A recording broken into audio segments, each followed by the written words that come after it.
Godhra railway station ખાતે railway કર્મચારીઓ દ્વારા સતત 80મા દિવસે ધરણા યથાવત। ગોધરાની મુલાકાતે આવેલ પશ્ચિમ રેલવેના ડીઆરએમને આવેદનપત્ર આપી રજૂઆત કરવામાં આવી છે। ગોધરા ફ્રૂગાર્ડ લોબી હટાવવાના વિરોધ સહિત પોતાની વિવિધ માંગણીઓને લઈ 175 જેટલા રેલ કર્મચારી છેલ્લા 80 દિવસથી બેઠા છે ધરણા ઉપર।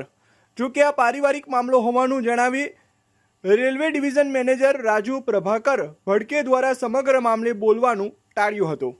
22 જાન્યુઆરીથી લોકો પાયલોટ ગાર્ડ સહિત 175 રેલ કર્મચારીઓ ગોધરા રેલવે સ્ટેશન ખાતે ધરણા ઉપર બેઠા છે। ન્યાય નહીં મળે ત્યાં સુધી ધરણા કાર્યક્રમ યથાવત રહેશે। સાથે જ આગામી સમયમાં રેલી સહિતના જ્વલંત કાર્યક્રમો યોજવાની રેલવે કર્મચારીઓએ ચીમકી ઉચ્ચારી છે। रेल प्रशासन होश में आओ। हम अपना अधिकार मांगते नहीं, किसी से भी मांगते।